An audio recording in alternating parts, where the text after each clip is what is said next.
नमस्कार। जय हिंद दोस्तों। हम लोग समसामयिकी करंट अफेयर्स का अध्ययन कर रहे थे, जिसके अंतर्गत मई माह का क्रॉनिकल पढ़ रहे थे। और आज का जो टॉपिक है वह है सार संक्षेप। हम लोग संक्षेप में देखेंगे कुछ निधन हुआ है, कुछ महत्वपूर्ण पर्सनालिटी के नियुक्ति देखेंगे, कुछ महत्वपूर्ण जो नियुक्तियाँ, उसके बाद हम लोग देखेंगे पुरस्कार देखेंगे, युद्धाभ्यास देखेंगे और कुछ दिन और दिवस देखेंगे जो महत्वपूर्ण हैं। तो इस तरह से सार संक्षेप के अंतर्गत कई टॉपिक का हम लोग अध्ययन करेंगे। सबसे पहले हम लोग देख लेते हैं निधन से। तो भारत के पूर्व न्यायाधीश एएम अहमदी का निधन हो गया है। भारत के पूर्व मुख्य न्यायाधीश एएम अहमदी का निधन हो गया है। भारत के पूर्व मुख्य न्यायाधीश एएम अहमदी का 2 मार्च 2023 को 91 वर्ष की उम्र में निधन हुआ। 25 अक्टूबर 1994 से 24 मार्च 1997 तक भारत के मुख्य न्यायाधीश के रूप में कार्य किया था। तो मुख्य न्यायाधीश से पिछली बार 2022 की प्रीलिम्स में एक प्रश्न आया था। तो ये ऐसे प्रश्न पूछ ले जाता है कि कौन से मुख्य न्यायाधीश कब कार्यरत थे या इनमें से कौन किस पद पे थे। तो एएम अहमदी निधन हुआ है, चर्चा में आए हुए हैं और ये भारत के पूर्व मुख्य न्यायाधीश रहे हैं। इतनी बात हम लोग जान लेंगे। आगे हम लोग बात करते हैं, अभिनेता रहे हैं सतीश कौशिक का निधन हो गया। वरिष्ठ पत्रकार वेद प्रताप वैदिक का निधन हो गया।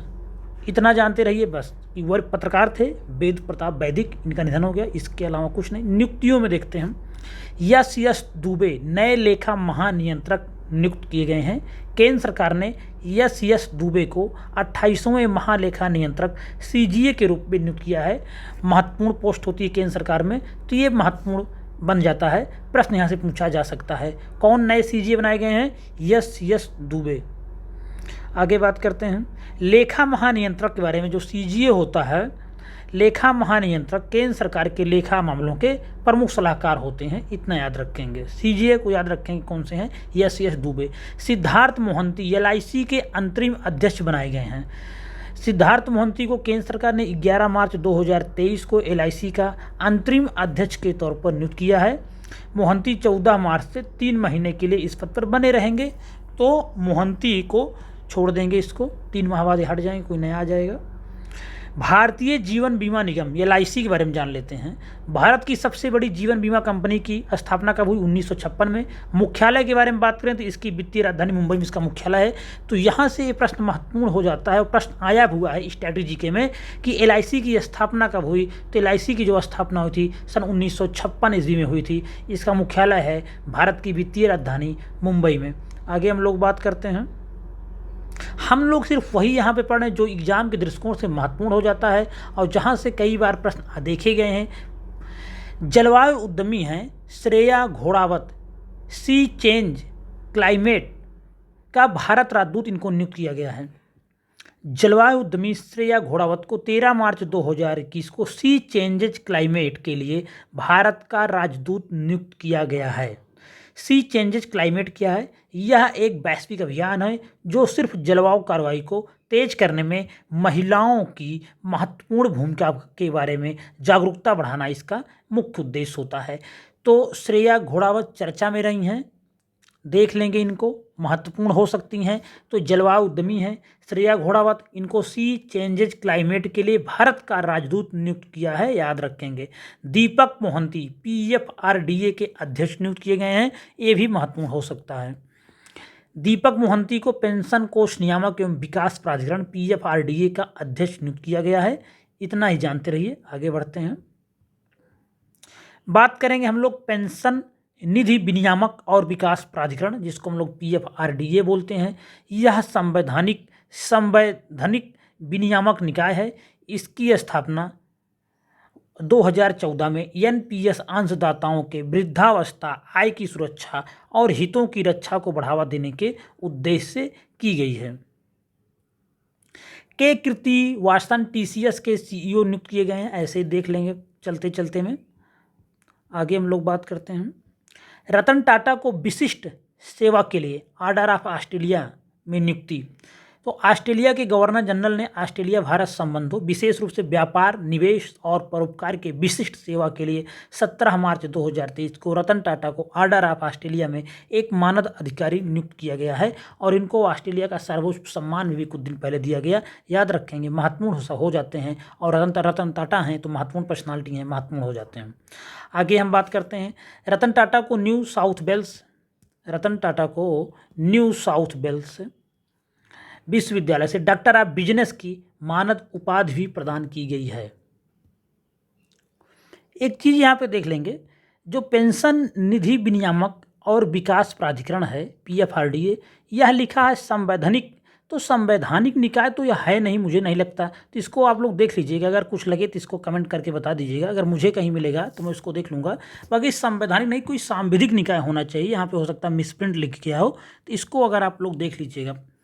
अगर कुछ भी यहाँ पे गलत लगे तो आप कमेंट बॉक्स में जिसको मालूम मेंशन कर देगा, नहीं तो मैं इसको जब भी नज़र जाएगी दिमाग में आएगा तो मैं इसको देख के कमेंट बॉक्स में मेंशन कर दूंगा। आगे हम लोग बात करते हैं पुरस्कार के बारे में, देखते हैं। पोर्टर पुरस्कार 2023 महत्वपूर्ण है। कोविड-19 के प्रबंधन में सरकार की रणनीति के लिए केंद्रीय स्वास्थ्य और परिवार कल्याण मंत्रालय को पोर्टर पुरस्कार 2023 से सम्मानित किया गया है। महत्वपूर्ण हो सकता है, देख लेंगे इसको।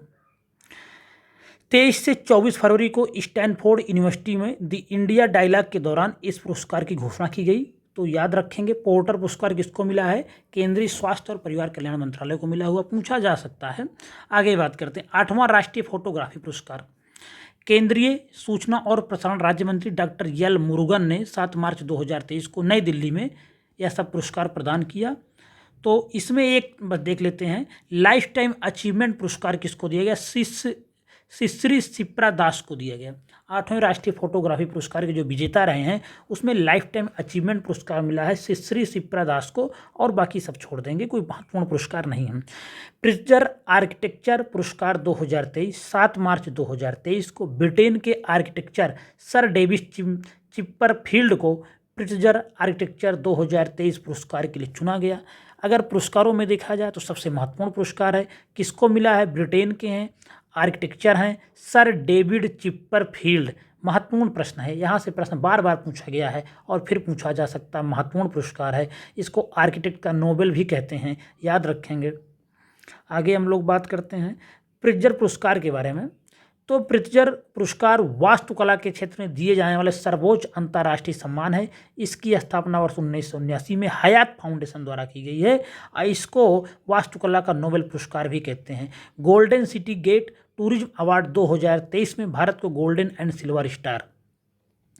भारत सरकार के पर्यटन मंत्रालय ने बर्लिन में 7 से 9 मार्च 2023 तक आयोजित TV cinema commercials international and country international की श्रेणी के लिए international golden city gate tourism award 2023 में गोल्डन और सिल्वर स्टार पुरस्कार जीता, देख लेंगे।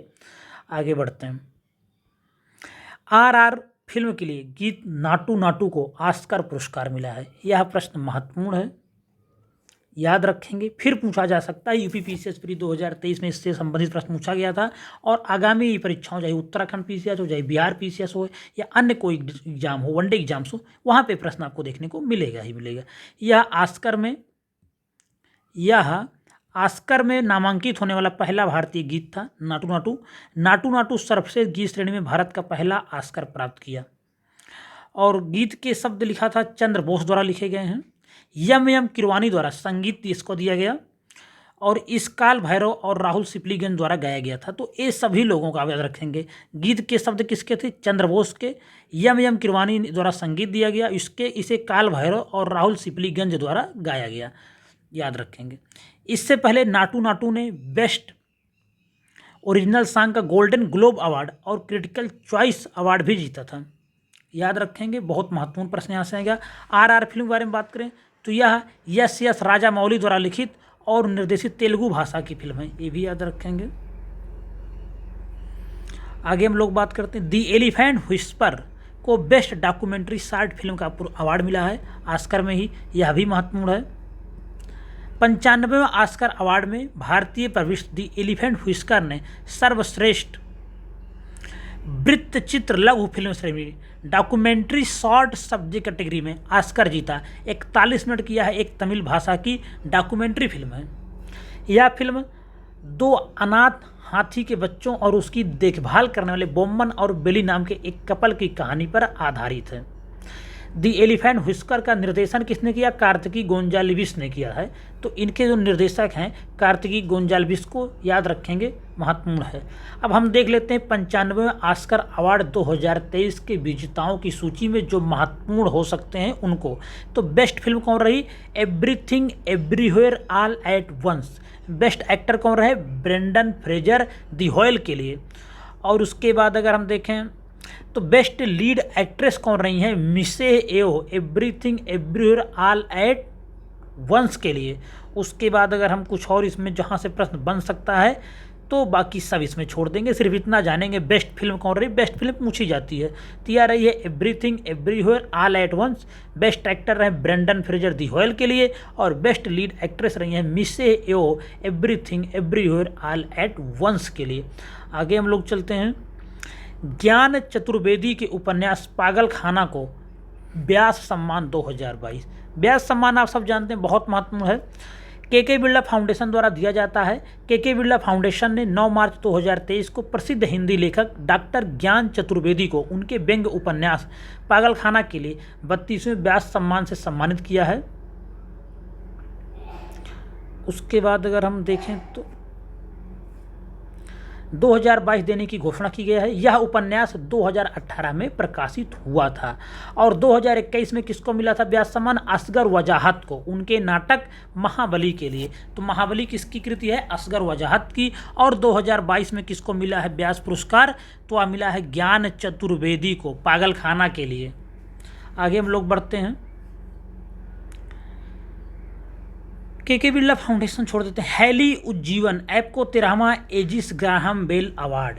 हेलो उज्जीवन ऐप है एक, हेलो उज्जीवन ऐप को 13वां एजिस ग्राहम बेल अवार्ड।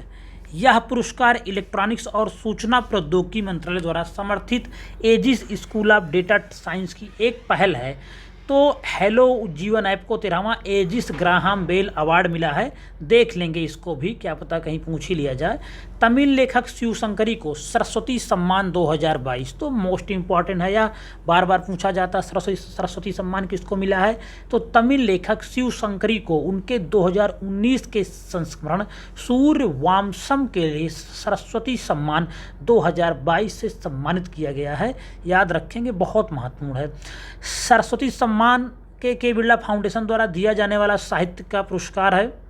आगे हम लोग बात करते हैं। और यह सम्मान प्रतिवर्ष भारतीय संविधान की 8वीं अनुसूची में दर्ज भाषाओं में प्रकाशित उत्कृष्ट साहित्यिक कृति को दिया जाता है। 1991 में यह प्रारंभ किया गया और पहला सरस्वती सम्मान हिंदी के साहित्यकार डॉक्टर हरिवंश राय बच्चन को उनकी 4 खंडों की आत्मकथा के लिए दिया गया था। ये भी स्टेटमेंट याद रखेंगे। बॉम्बे जयश्री को संगीत कलानिधि पुरस्कार।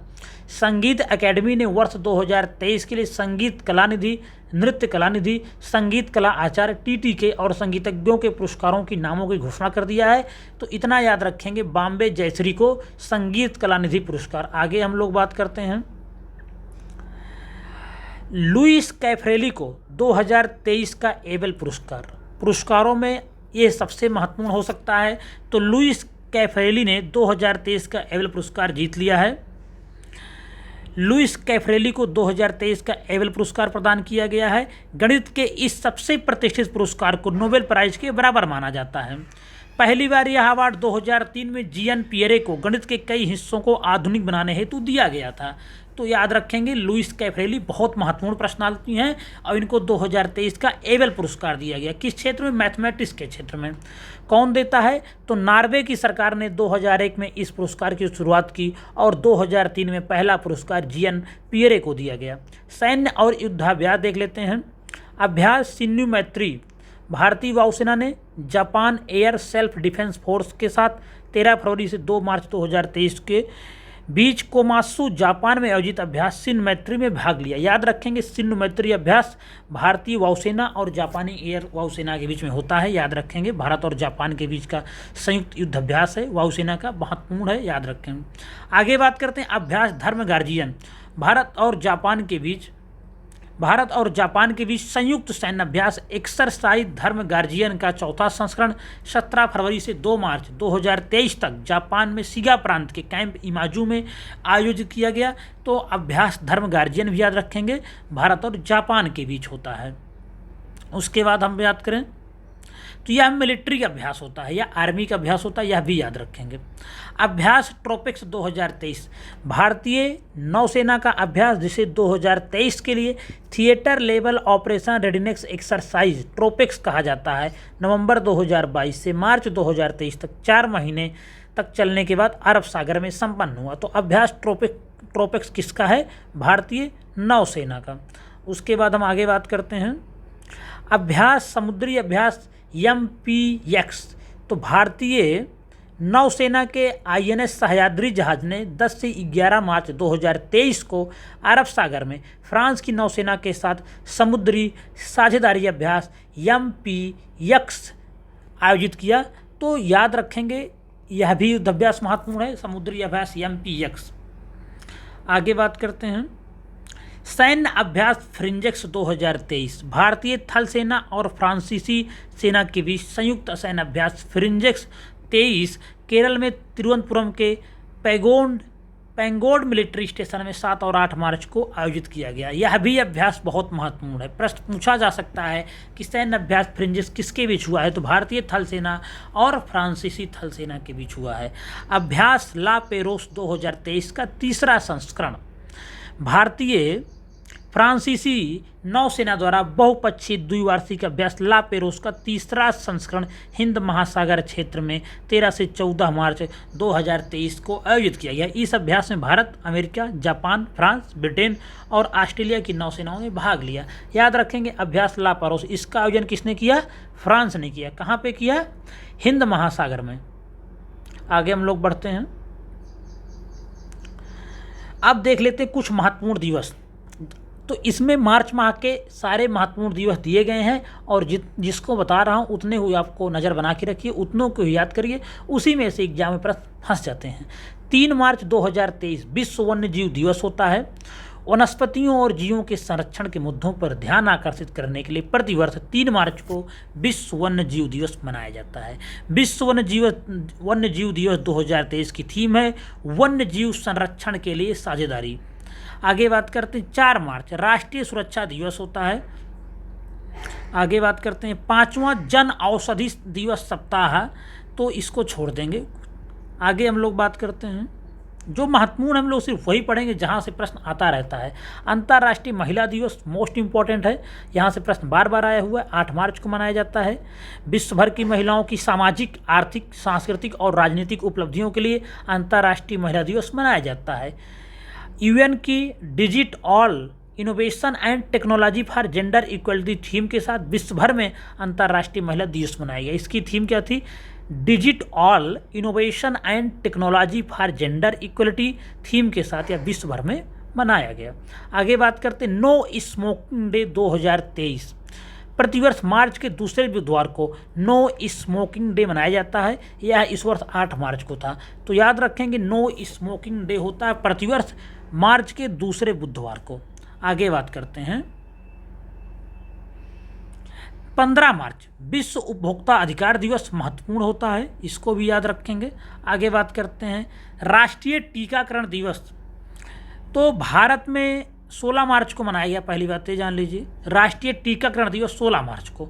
भारत में राष्ट्रीय टीकाकरण दिवस पहली बार 16 मार्च 1995 को पोलियो उन्मूलन के लिए टीकाकरण को बढ़ावा देने हेतु मनाया गया था।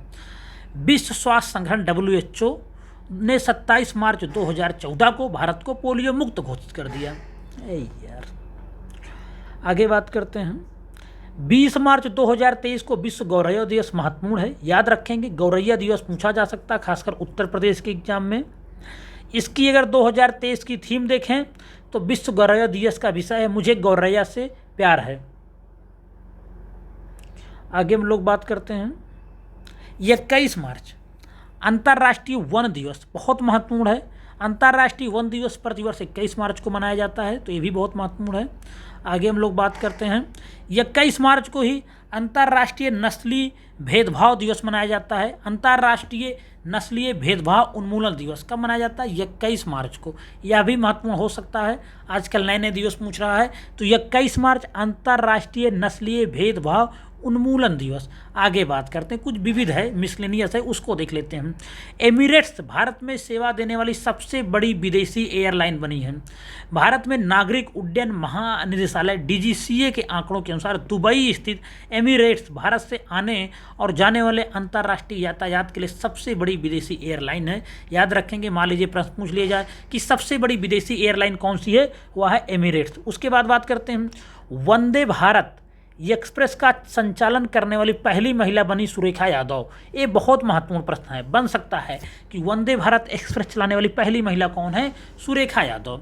Surekha Yadav semi high speed Vande Bharat express train का संचालन करने वाली पहली महिला बन गई हैं। महाराष्ट्र के सतारा की रहने वाली सुरेखा यादव 1988 में देश की पहली महिला लोको पायलट बनी थी। ये ट्रेन ड्राइवर उसी को बोलते हैं। तो इस तरह से सार संक्षेप यहीं पे समाप्त हो रहा है, जिसमें आपने बहुत प्रमुख नियुक्तियां देखी, प्रमुख व्यक्तियों का निधन देखा, प्रमुख दिवस देखा और युद्धाभ्यास देखा कुछ महत्वपूर्ण, तो पुरस्कार देखा। तो यहीं पे समाप्त हो रहा है। अगर आपको वीडियो पसंद आए तो वीडियो को लाइक करें, कुछ भी कहना है तो आप कमेंट कर सकते हैं, कोई सुझाव देना तो आप कमेंट कर सकते हैं, और अगर अभी तक चैनल को सब्सक्राइब नहीं किए तो सब्सक्राइब कर लीजिए। धन्यवाद।